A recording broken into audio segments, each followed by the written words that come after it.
চট্টগ্রাম বন্দরের new mooring container terminal পরিচালনায় চট্টগ্রাম বন্দর কর্তৃপক্ষের বিদেশি কোম্পানির সঙ্গে চুক্তির চলমান প্রক্রিয়ার বৈধতা প্রশ্নে রায় ঘোষণা করা হবে আগামী ৪ ডিসেম্বর।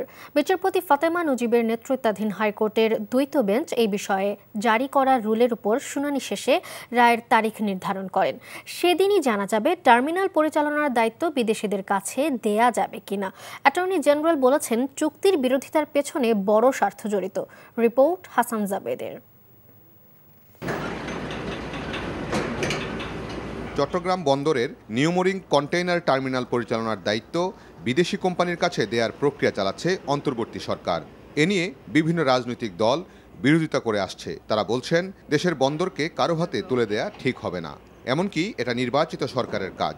সেই প্রেক্ষাপটে বন্দর টার্মিনাল বিদেশি কোম্পানির কাছে হস্তান্তরের বৈধতা নিয়ে রিট করা হয়। সেই রিটের শুনানি শেষে রায়ের জন্য দিন ধার্য করে আদালত। অন্তর্বর্তীকালীন সরকার কোনো ধরনের স্টেট পলিসির ক্ষেত্রে কোনো চুক্তিপত্রে আবদ্ধ হতে পারে না। যেহেতু পিপি অ্যাক্টে এক্সিস্টিং কোনো স্ট্রাকচারের উপর কোনো অপারেশন করা যায় না, সরকার ডিপি ওয়ার্ল্ডকে যে বিদেশের হাতে দেওয়ার জন্য যে প্রসেস করছে সেটা অবৈধ। তো স্ববিরোধী কথা বলছে। আমরা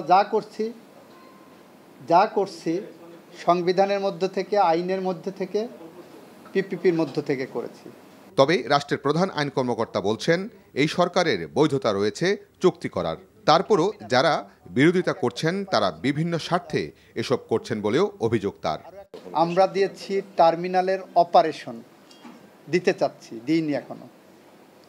আর ওনারা বলছেন বন্দর গেল, যে কান নিয়ে গেল চিলে, তো চিলের পিছনে দৌড়াচ্ছে, আমি কান দিকে, পরে এসে দেখি যে না, আমার কানের জায়গায় আছে। দিস রিট পিটিশনার যিনি এসেছেন, উনি একজন ফ্যাট ক্যাটের পক্ষে এসেছেন। মানে পিছনে কোনো ভোমা বিড়াল বসে আছে টাকা পয়সার নিয়ে, সামনে এসে ওনারা পাবলিক ইন্টারেস্ট লিটিগেশনের নামে এটা করছেন। গত ৩০ জুলাই চট্টগ্রাম বন্দরের নিউ মুরিং কন্টেইনার টার্মিনাল পরিচালনায় চট্টগ্রাম বন্দর কর্তৃপক্ষের বিদেশি কোম্পানির সঙ্গে চুক্তির চলমান প্রক্রিয়া কেন বেআইনি ঘোষণা করা হবে না জানতে চেয়ে রুল জারি করেছিল হাইকোর্ট। এনসিটি পরিচালনায় ন্যায্য ও প্রতিযোগিতামূলক দরপত্র আহ্বান করার নির্দেশনা চাওয়া হয়েছিল রিটে। Hasan Jabed, NTV news, Dhaka.